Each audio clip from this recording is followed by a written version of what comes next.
Welcome to All Things LNG Project Engineering series. In this video, we are going to look at assigning roles and responsibilities for LNG projects.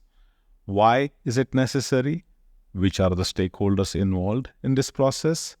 And what is the best tool that is used for assigning roles and responsibilities in an LNG project?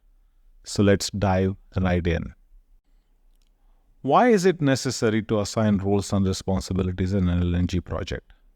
Well, an LNG project consists of several project tasks, and for each task, somebody needs to be responsible, somebody needs to be accountable, somebody needs to be consulted, and somebody needs to be informed. These four things are necessary for determining the task gets done. Therefore, assigning roles and responsibilities, identifying each stakeholder who gets to do what, is very important.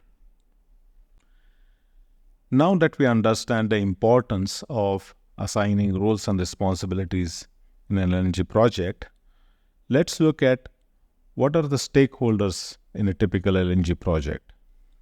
Now start with plant owner. This is the entity which is going to run the plant. Then there is EPC contractor, the contractor who is going to build the LNG plant. And of course, to build an LNG plant, you need financing and you need equity investors. So that's another major stakeholder. Third-party suppliers that provide material, equipment, services. Employees and consultants that provide expertise in their particular domains. Regulatory bodies that oversee the compliance aspect of the project, local authorities, and local community. Now that we understood the importance of assigning roles and responsibilities and we identified the stakeholders, now what's the tool that is used for assigning roles and responsibilities in an LNG project? Well, the best tool available is called a RACI Matrix. The definition of RACI Matrix is it's a tool used in project management to assign roles and responsibilities to the relevant stakeholders. Now, these assignments help the stakeholders understand who is responsible to carry out a project task, who is accountable for making sure that it gets done, who needs to be consulted, and who needs to be informed. Now, let's look at how the RACI Matrix is constructed. R stands for responsible. This is the person or entity who is responsible for carrying out a specific project task, the executors. A stands for accountable.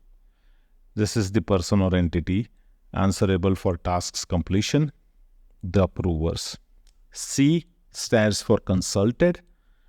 This is the person or entity helping the others to carry out the tasks, the experts. And I stands for informed. This is the person or entity who benefits from knowing the status of a task. These are the compliance seekers. In this matrix, the tasks are arranged in rows and the stakeholders are arranged in columns.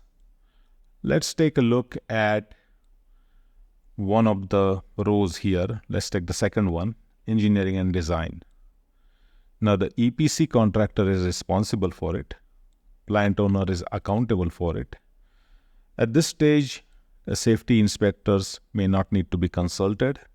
Their role in it comes during the construction phase and the procurement of materials phase. And the local authorities need to be informed that certain compliances are being made while the project is undergoing this phase. So that in a nutshell is how you assign roles and responsibilities in an LNG project. Coming up next, in my next video, I'm going to look into this RACI Matrix assignments for 5 groups of stages in a typical LNG plant. Stay tuned. I'll see you soon. Thank you very much. Thanks for watching.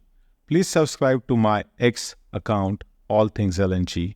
You can also find me at AllThingsLNG on YouTube.